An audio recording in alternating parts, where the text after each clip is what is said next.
دیکھیں، میں تو آپ کو اسلام آباد سے ٹاکس کے حوالے سے معلومات فراہم کر سکتا ہوں جو میرے پاس موجود ہیں. جو گہری باتیں ہیں اس کے لیے بھی ہمارے پاس وقت ہوگا کہ اسرائیل کا ہم نے کیا کرنا ہے، اسرائیل نے اس سے فائدہ اٹھایا ہے، اس کا نقصان ہوا. یہ ایک بڑی لمبی بحث ہے. لیکن اگر آپ اسرائیل پہ کمنٹ چاہیں تو اس وقت جب میں آپ سے بات کر رہا ہوں تو اسرائیل کے پاس غزہ کا 50% اس نے علاقہ قبضے میں لیا ہوا ہے. ساؤتھ لبنان کا 10% علاقہ اس نے قبضے میں لیا ہوا ہے.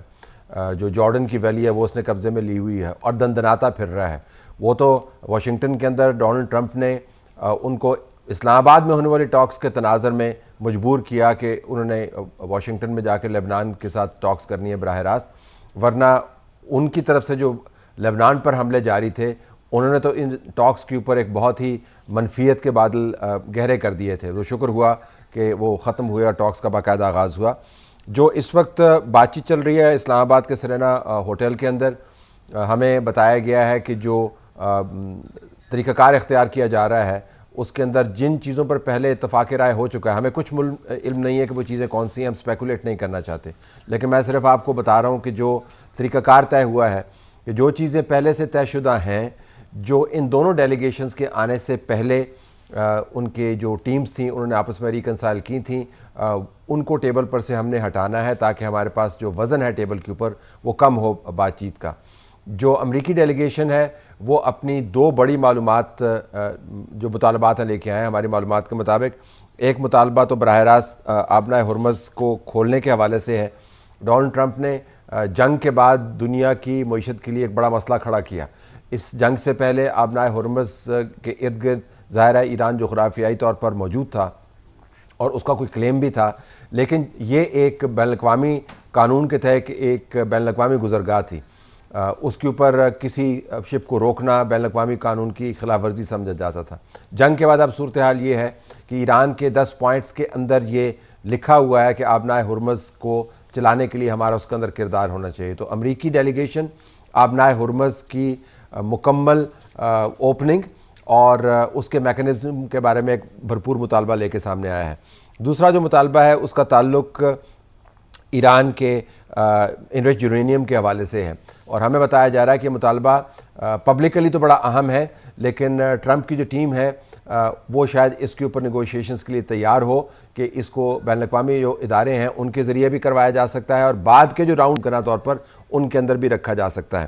اور تیسرا جو کہا جا رہا ہے کہ ایران کے جو منسلک گروپ ہیں جس طرح حزب اللہ ہے یا حماس ہے، اس وقت حزب اللہ کی بات ہو رہی ہے، ان سے مکمل طور پر ایران کو یا ہاتھ اٹھانا ہوگا یا ان کے بارے میں ضمانت دینی ہوگی کہ یہ دوبارہ حملے اسرائیل کے اوپر نہیں کریں گے. ایران کی طرف سے جو بات ہو رہی ہے وہ یہ کہ آبنائے ہرمز کے اوپر وہ بات کرنے کو تیار ہیں، لیکن یہ جانتے ہوئے کہ امریکیوں کی دلچسپی کتنی ہے آبنائے ہرمز کو کھلوانے میں، وہ اس کو اپنی بات چیت کے پیرائے کے آخری نقطے میں رکھے ہوئے ہیں، جس سے مراد یہ ہے کہ اگر وہ امریکہ کی آبنائے ہرمز کی بات مان لیں تو اس کے بعد امریکیوں کے پاس کوئی بات کرنے کو بات رہ نہیں جاتی اور ایران کا جو ٹرمپ کارڈ ہے وہ ضائع ہو جاتا ہے. تو ایران اپنی سینکشنز کے حوالے سے بات کرنا چاہ رہا ہے، فوری اور حتمی ضمانت چاہ رہا ہے کہ تمام خطے کے اندر ہر قسم کی جنگ بندی ہوگی، اور اس کے اندر لبنان بھی شامل ہے، اس کے اندر یمن بھی شامل ہے، اور ضمانت ہوگی کہ دوبارہ ایران پر حملے نہیں ہوگے. جو ایران کے اثاثے منجمد ہوئے ہیں ان تک ایران کی پہنچ بھی ان کا ایک بہت بڑا مطالبہ ہے.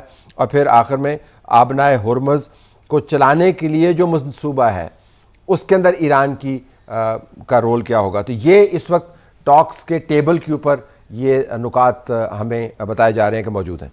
طلعت حسین صاحب، یہ فرمائیے گا کہ جب یہ نکات آپ نے سامنے رکھے ہیں کہ امریکہ کی جانب سے ان نکات پر گفتگو ہوگی، جو 38-40 دن بعد آج گراؤنڈ موجود ہے اسلام آباد میں جہاں یہ مذاکرات ہو رہے ہیں، پیس ٹاکس کی بات کی جا رہی ہے، وہ گراؤنڈ کو آپ کیسے ایکسپلین کریں گے؟ ان 38-40 دن نے دونوں سائڈز کے وفود کے لیے کیا کچھ بدلا ہے؟ کس کو کیا دیا ہے؟ کس سے کیا لیا ہے؟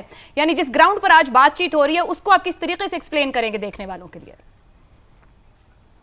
یہ زبردست سوال ہے آپ کا جی. یہ ایک تو اکثر میں بین الاقوامی میڈیا کے ساتھ ابھی انٹریکٹ کر کے آیا ہوں، 250 کے قریب لوگ یہاں پر موجود ہیں، اور جو ہمارا کنونشن سینٹر ہے اس کے اندر آپ کو ایک بھیڑ نظر آتی ہے. جو یہاں کا ایک 5 اسٹار ہوٹل موجود ہے، باقی دونوں کو تو تقریباً خالی کروا لیا گیا ہے، وہاں پر بھی آپ کو بھیڑ نظر آتی ہے. جو بڑا سوال عائشہ لوگ اٹھا رہے ہیں کہ پاکستان ہی کیوں، جی کہ پاکستان کے اندر ہی کیوں ہو رہا ہے.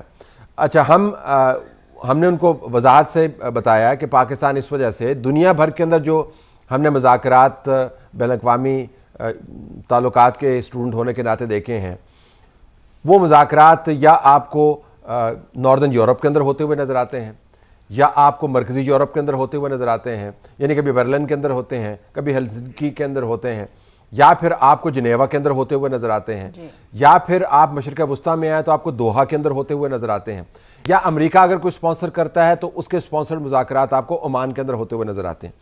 اب اس سارے مدعے کے اندر مسئلہ یہ ہے کہ امریکہ خود جنگ کا حصہ ہے، مشرق وسطیٰ کے جو نیوٹرل گراؤنڈز ہیں وہ خود اس جنگ کا حصہ ہیں.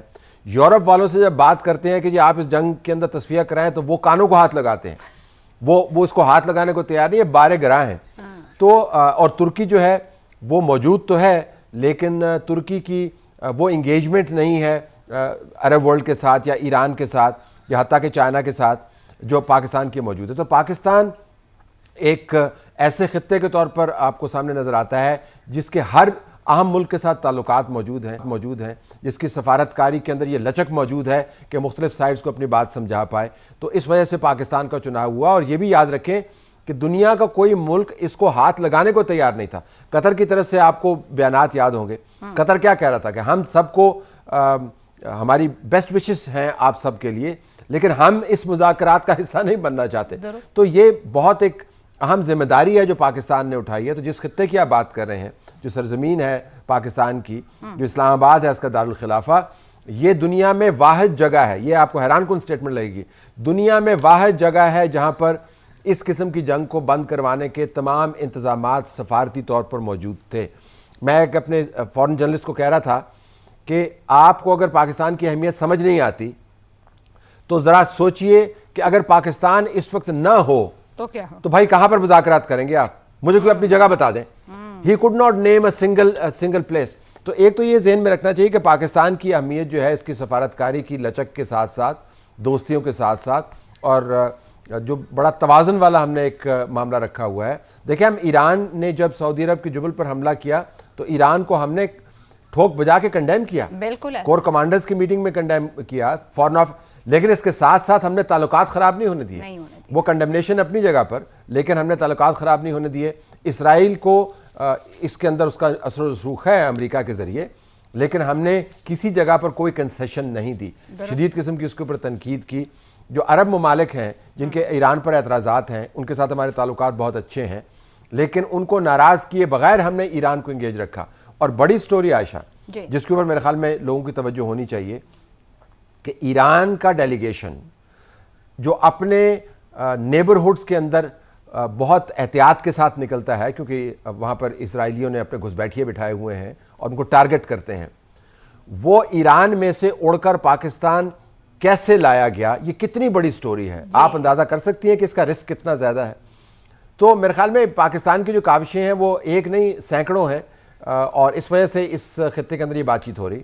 درست ہو گیا. طلعت صاحب ساتھ ہی رہیے گا، اور بڑا اہم نقطہ آپ نے رکھا ہے. مگر پاکستان اس صورتحال میں مستقل رسک لے رہا ہے. گزشتہ کچھ ہفتوں میں ہم دیکھیں نہ رہے ممالک ہم سے، مگر ہم پھر بھی ایک نیوٹرل کے طور پر موجود ہیں. ہم اپنی نیوٹرلٹی کو قائم رکھے ہوئے سب کو فیسیلیٹیٹ کرنے کی کوشش کر رہے ہیں اور ہر غلط بات کی مذمت بھی کریں.